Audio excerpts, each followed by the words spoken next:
Welcome back again, Gena. It's good to see you. I'm excited to kind of take a little bit deeper dive in to some of the specifics, a little bit more than kind of what we talked about last time, and introducing you and your role here at Bridgeforth. So I'm kind of excited to hear about the different tools that you're really seeing used out there in the industry.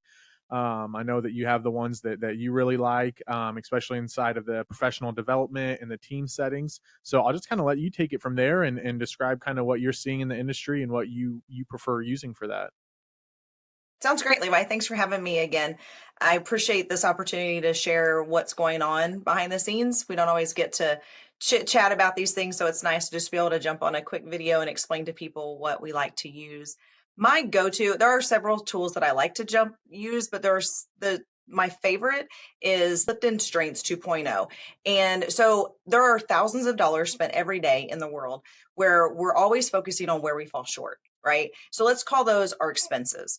But why would we not focus on our strengths, like our God-given strengths that we'll call those our assets, and learn how to thrive in those? And that way we're investing in what we're already naturally good at instead of spending money on those things that we may never get good at because it's not a strength of ours, right? Mhm. So John Clifton, the father of strength psychology, along with Gallup, there's a great assessment. The greatest thing about this book for me, just a little side note, is you only have to read the first 13 pages. And then the rest of it is just a great resource and tool. So there's John Clifton, they consider him the father of strength psychology. He identified through his years and years of research the assessment that identifies our 34 strengths or tendencies. Then this assessment kind of gives us our top 5. It breaks it down into all 34, but we just want to really focus on someone's top 5 when we first do this. Then all of those strengths fall into 4 different themes. And so those themes are executing, influencing, relationship building, and strategic thinking. So, and we'll get into that here in a second. That'll make sense in a minute. So when we get back to just doing the assessment as an individual. So for example, where this helped me was I, when I first took this several years ago, and not several, just mean like a few years ago, my top strength is individualization and connectedness. So individualization means that I need to know every fiber of a human. Like I want to know what makes you tick. I want to know all the things about you, why you are the way you are. And I just thought everyone was like that. Believe it or not, they're not. Not everybody needs to know every single little detail about a person. That just drives me. Like I just need to know it all. My another strength I have is connectedness, one of my top 5s. And to me, everything is related. There's nothing by coincidence. We're all in this together. So as I step into being an advisor or being a coach or facilitator, that is where my strengths come together, and that gives me the ability to people, bridge communication, help people connect because I've learned each individual because that's a strength of mine, and then I'm able to help them connect to each other. Does that sort of come together and make sense for you? Does Oh, that for make sure. sense? So that's just kind of like almost like a personality test at the beginning that kind of just Right. identifies your strengths and weaknesses inside of that. So are you doing that for the entire team when you're doing that, or how's that kind Right. of So play out? the idea is that, I mean, we can do it different ways. Some people just want to do it as an individual and just to step into who they are and figure it out. But really, where I like to see this happen is we do it with team leaders, and then as leaders get to know themselves, and then leaders get to know the individuals on their teams, and when the individuals get to know everyone's strengths, we all I mean, everything just comes together because if I know where you work the strongest and you know where I work the strongest and we complement each other, wow, I mean, think of the things that we can do together, right? Oh, for sure. I Okay. Oh, go ahead. Well, I only wish that I had learned this sooner in life. The cool thing is, for those that are way younger than I am, there's actually a Clifton Strengths for students. So this is really cool. I recommend this to so many parents, and that's what's amazing is these strengths that you identify. This just isn't in the workplace. This is in your marriage. This is in your home. This is in like whether whatever, if you want to use it at church or your organizations that you volunteer at, like when you realize what you're good at, this covers everything. This just isn't at the office, right? And then if you can Hmm. take a young person and help them step into their strengths, I mean, imagine if you knew your strengths when you were 18, 19 years old, figuring out, quote unquote, what you want to be with when you grow up versus figuring it out when you're 40 or 50, right? Yeah. So, There's an older man I used to work for all the way through high school, and that's what he did. He'd build teams. He'd build like 7 companies, and he would sell it, and that's what he always did. But the funny thing that has always stuck with me that he would tell me growing there is like, "Yeah, I don't know. I'm just always trying to figure out what I want to be when I grow up." I think he was like yep. 78 at the time or Yeah. however, and it's always stayed with me. I say that a lot. Side note, I did learn a couple years ago, instead of asking like, a soon to be graduating 18, 17-year-old, instead of asking what they want to be when they grow up, ask them who they want to be when they grow up. Oh, And that absolutely. totally changes their mindset on meaning, again, they can step into their strengths and they can be anything they want to be. You're still the same. It just depends on what type of person you want to be doing those things. So, little side lesson. Fortune 1000 teams utilize strength finders. It's crazy, from Google to Microsoft, Navy SEALs, Disney, Ivy League colleges. It's just insane to know that this. I feel like it's like a little kept secret, this little itty bitty book that is changing teams, and to be able to take that into any team and help them realize where they will strive the most. So it masterfully intertwines your education, your experience, and your skills for maximum potential. Absolutely. So, what does that usually look like? I know you're saying you're bringing that into a team setting, and it can be individual as well. Can you just Mhm. kind of tell us a little bit about what kind of one of those workshops would look like? Yeah, exactly. Um, so what we would do is obviously work one-on-one with the team leader, and that could be the CEO or the owner of the company. That could be someone in the management level, and we would sort of identify what our goals are and what we want to assess. Is it just a couple of individuals, or is it an entire department? Then we would get these books for each person, and in the book it also comes with an assessment code. Sometimes, depending on the size of the team and our how much time we have during our workshop together, some teams may do the assessment before we meet. Others, we may do it right there in the room.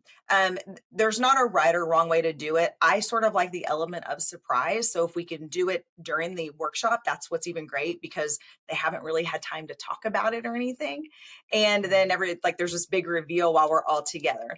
So we come together as a group. It might be, there might be a working lunch involved. We might play a game or two that kind of we'll do something beforehand before we knew our strengths, and then we'll do something after. And then once our strengths are revealed, you can already see how everyone's communicating differently, because they realize everybody works a little differently. And then we reveal a couple of each person's top strengths. So like we would talk about my individualization and connectedness. We might talk about whatever your strength is. And we would have each others on the team say, oh yes, I absolutely recognize that in that person. Or, wow, that makes sense because they do XYZ all the time. That makes sense. Right. And Mhm. so then what's really cool, so remember earlier I mentioned there's kind of 3 levels to strength finders when it comes to teams. So your team leader would do it to identify their strengths, what would make them a better team leader. Then leaders and individuals would each know their strengths. So you have the leader, then the leader would want each individual to know theirs. But then when everyone knows each other's strengths, that just takes everybody to a different level. So, and how we do that is we put everybody on a chart. We, identify everybody's 5 strengths, and then we drop them into those 4 categories that we talked about executing. The 4 different themes: the executing, influencing, relationship building, and strategic thinking. So what's really cool is, as a leader on a team, when you can look at your team and say, I have some of the best everybody on my team falls, they're super strong in the relationships category. And that's why everybody on my team gets along so well. But we don't get anything done because nobody has the strength of executing, right? Or, man, I have so many individuals on my team that can really execute and get tasks done because they have so many top strengths in there. But I don't have anybody in um, the strategic thinking category. We have nobody that visualizes for the team. That's a visionary, that's thinking ahead, that's making goals, that's able to look at those 10 and 20 and 50-year plans for our company. And so when you can look at that and not just see where everybody is, but where you might be missing you might have some gaps, or you might be missing, This, as you look at your team, you can maybe move some people around in different places where you might be lacking, or as you start to seek out individuals outside your company, you can put them in particular certain seats. And overall, the whole goal would be to have a well-balanced team that works fully within the aspects of their strengths. Is this something once you've worked with a team, just in hearing you say that, when they're trying to fill that role, is that something that they might do even to potential, I guess, employees coming in, is kind of find that out or run them through that a little bit before even bringing them on? Yeah, I would think it's a small investment, but it could be really worth it, especially if you've done this, if you've established this with a team and you kind of already know where most of your team falls and you feel like you might have interviewed a couple people. Yeah, you might want to invest in those people and let them say, hey, could you go take 30 minutes? Here's the assessment code. We paid for it. We would really like to know what your strengths are. And that could give you an idea of, I already have so many people on my team that sit in that theme. I really don't need that person. Or I'm really lacking in that area. This person's going to be a great addition. Another thing is any individual can do this on their own. It would, if you're looking to, let's see, up your game, if you're looking to apply for jobs, I've actually looked at a couple resumes and they've had their 5 strengths listed in their resume. And to me, for someone who understands what that means, you can look at it and say, oh wow, that's perfect, person's gonna be perfect. The last person we've added to our team, Levi here at Bridgeforth, she had that written on her resume. And so I was able to look at that when we were looking at adding her to the team and realize that those 5 strengths were going to just mesh perfectly with what we kind of already had going on here at Bridgeforth. Yeah, that's what I was wondering, and it's not like that's not popular already too, and taking those I've taken a ton of those assessments, for Yeah. potential, employers too, so, yeah, it's interesting to see that. I hadn't thought about that aspect, and I didn't know, Mhm. yeah, for you guys looking at that as they're coming in. Absolutely. Okay, so then you've met with the team, you've understand the team and kind of the individuals as well. Is that kinda where your time ends with the team there, or how's that look? Oh gosh, I sure hope not. I like to continue strategizing with these executives and these team leaders to identify this new information and how it will help their organization and themselves. So one of the other layers of what I offer is one-on-one coaching. So that may be with the executive. And as as I've learned who their teammates are, and we work together kind of behind the scenes and in a safe place where maybe an executive or a team leader can we can talk about their struggles, or the person that the people that how do we get Joe or Sally to step in where they're strong or whatever. And then but that one-on-one coaching may also lead to me working with the people on their team. And so you may have the right person in the right seat, but they may just need a little bit of an encouragement and permission to step into their strengths. Because remember what I said earlier, when I did Clifton Strengths just a few years ago, it wasn't that long ago, I knew things. I knew I was good at things. I knew there was something different about me because I couldn't understand why other people didn't want to have the same conversations I wanted to have.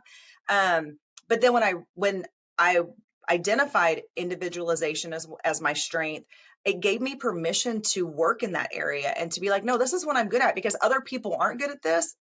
Someone needs to work here. This is where I need to be. And so I think if as an executive or a manager or a team leader, you can see those people, but then maybe it's just bringing in that third party that sits with that person one-on-one and helps them work through that and gives them, you know, um, exercises and ideas on how to step into that. Yeah, I can see that being really useful. I liked where you'd said there, working with the executive, just because I can see that use case really easily, where he's coming to you or whomever's been working with the team and saying, "Hey, when I come into those meetings or I'm dealing with everybody, even on a one-on-one basis, the time is very limited. So for you to be able to come in and say, Right. "Hey, well, this is where their strengths are, this is where their weaknesses are," and then talking to them in one-on-ones and stuff, and through the meetings, this is what I've uncovered, kind of what their problems are, and just being able to communicate that all the way up, I think, brings a ton of value. So I really see where that would come into play. Absolutely. I think a small investment in something like that can have a huge impact on a team. Um, it it just, and the teams that we've done it with, that I've seen it work with, and when you bring a strength finder advisor in, or a coach in, we're working all the way through. And so, like you said, when we can have those private conversations, and we see things, and they can trust us, it makes a world of a difference.